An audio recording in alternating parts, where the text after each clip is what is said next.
실화라는 게 이해가 실화입니다. 안 돼요. 100% 실화다 이렇게 먼저 말씀을 드리고 예.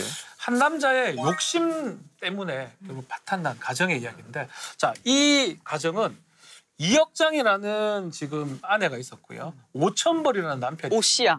5천벌. 오씨. 5천벌입니다. 장명의 의도가 있어. 박씨 오씨. 작가들이 상상력이 부족해.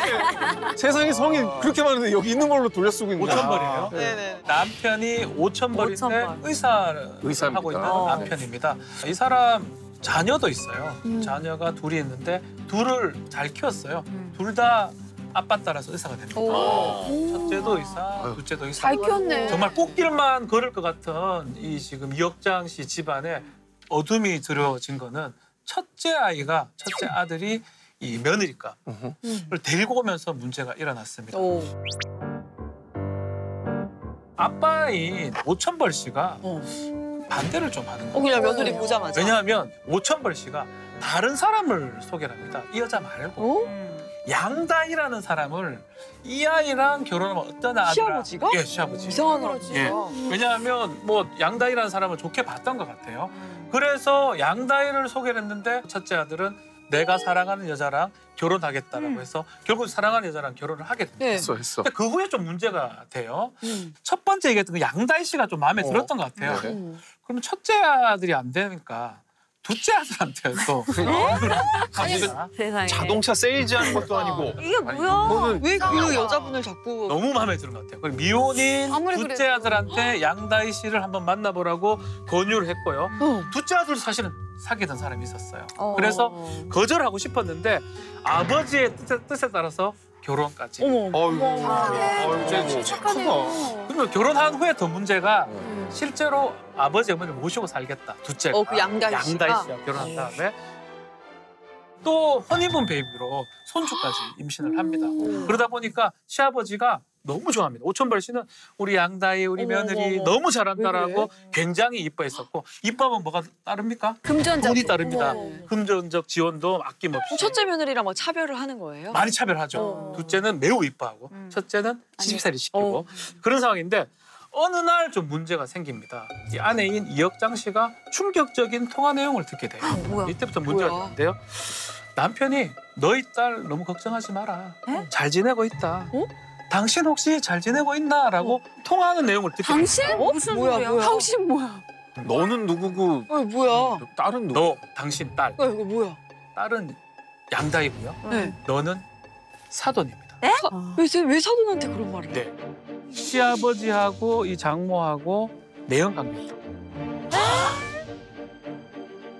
근데 이게 진짜 이상한 게 내연녀가 있고 내연녀의 딸이 있으면 그들을 절대 자기 아내가 볼 수 없는 곳에 숨겨놔야 되는 거잖아요. 그게 정상이라고 말하면 안 되는데 그게 뭐 일반적일 것 상식적인 같은데. 근데 반응이죠. 왜 며느리로 들이고 왜 같이 살아? 자, 막장 스토리는 여기서부터 시작입니다. 안 돼. 시작이에요. 하지 마. 해야 돼요. 자, 이혁장 씨가 어느 날 마루에 새벽녘에 화장실로 가는데 방 안에서도 소리가 들려요. 당시 둘째 아들은 해외 출장 중이었거든요. 통화되나 뭐 이런 얘기도 하면서 뭐 다정한 어떤 소리가 들립니다. 네. 근데 알고 보니까 스피커폰으로 뭐 통화를 하고 하는데 네. 자세히 들어보니까 남자 목소리가 바로 자기 남편입니다. 아 뭐야 이상해. 오천벌 씨가 이상해. 이 며느리하고 통화하는 내용을 이혁장 씨가 듣게 됩니다. 뭐야? 왜 은밀하게 왜 며느리랑 왜? 통화를 하고 앉아있어요? 딱 귀에 거슬리는 단어가 하나 있어요. 뭐야? 자기야, 뭐야? 자기야. 뭐야? 무슨 말이야 이게? 설마가 사람 잡는다고 지금 생각하는 그대로입니다. 이 며느리도 이 시아버지의 내연 관계였다. 무슨 말이에요 뭔 이게? 말이야? 모녀와 모두 내연관이었다고요. 그래서 말이 안 세다. 되잖아. 그거 화내시면 안 됩니다. 이게 말이 안 되지. 싫어. 아니 근데 실화 봐봐. 맞아요? 실화라고요? 그걸 다 떠나서 그런 것까지 다 떠나서 자기 아들의 아내를 그렇죠. 그럼 이거는 그게 이전부터 반대로 봐도 말이 안 돼. 그러니까 딸의 입장에서도 엄마랑 그런 관계인 줄 아는데 자기라고 부르는 게 말이 안 되고 자기 며느리고 애를 낳는데 자기 며느리한테 그런다는 것도 이해가 안 돼. 자, 더 문제가 또 있어요. 또 있어요? 또 있습니다. 아 어지러워. 아이를 낳았죠. 네, 허니문 베이비. 그 아이 안 돼. 오천벌 씨의 아이입니다. 하지 마. 시아버지의 아이를 낳았어요. 하지 마. 무슨 소리야? 아니요, 이 동물들도 이렇게 안 해요. 동물들보다 못하다. 이거는 동물들에 대한 모욕이야. 그래. 동물들이 자, 이렇게 안 해. 여기 이제 관계들을 제가 다시 설명해 드리겠습니다. 5,000벌씨가 이제 중심에 있죠. 이 5,000벌씨가 성을 바꿔주면 안 돼요? 예. 5,000벌씨. 자, 양다희의 모하고 내연관계고요. 그렇죠. 양다희하고도 다시 내연관계입니다. 이 사람은 모녀지간이고 충격이다. 또 이혁장 씨하고 이 5,000벌씨의 두 번째 아들하고 양다희 씨가 결혼하죠. 결혼한 다음에 아이를 낳는데 네. 이 베이비는 5,000벌하고 양다희의 아이가 됩니다. 그러니까 이제 아들은 여기 그 진짜 5,000발의 아들은 어떡해. 5,000발의 아들은 이제 동생이 생긴 거지 자식이 아니라. 그러니까 이 상황에 제일 걱정되는 둘째 아들이 부분은 제정신으로 살 수 있을까? 진짜 심성 착한 둘째 아들이에요. 네. 아빠가 결혼한 여자는 결혼했어.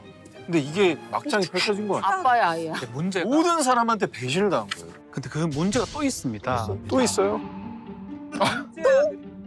그 둘째 아들이 이 상황을 모두 알고 있었던 거예요.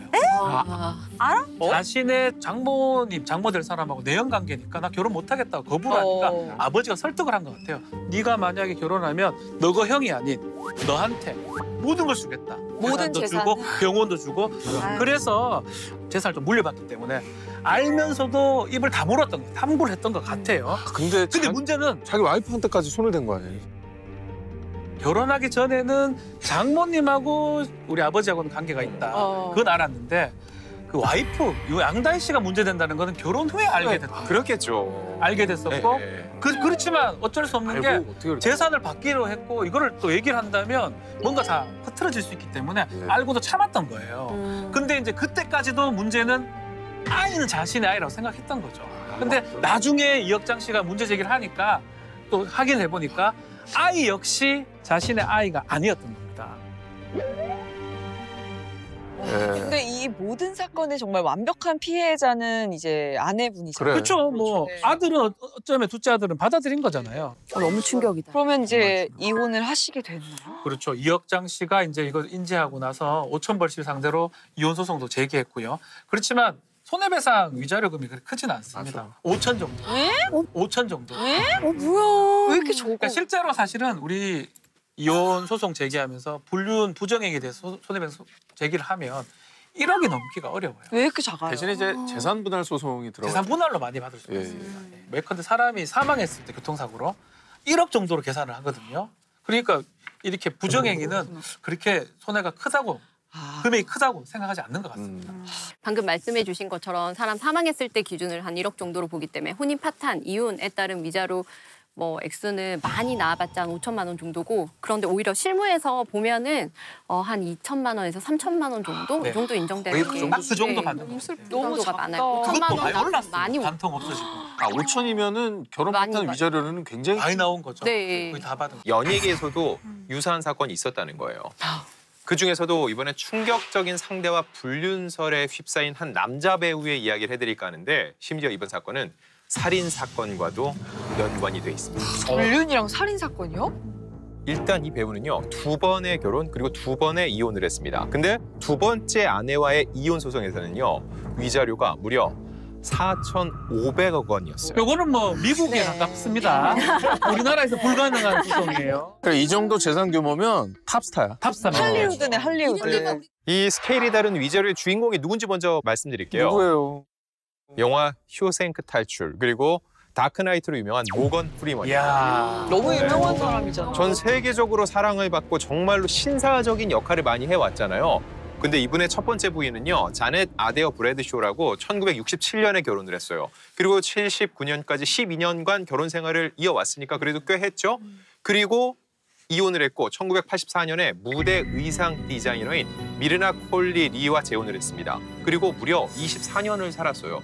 이 정도면 굉장히 오랫동안 해로했네라는 생각이 들 수도 있습니다. 근데 2008년 갑자기 미르나가 모건에게 이 돌연 이혼 소송을 제기합니다.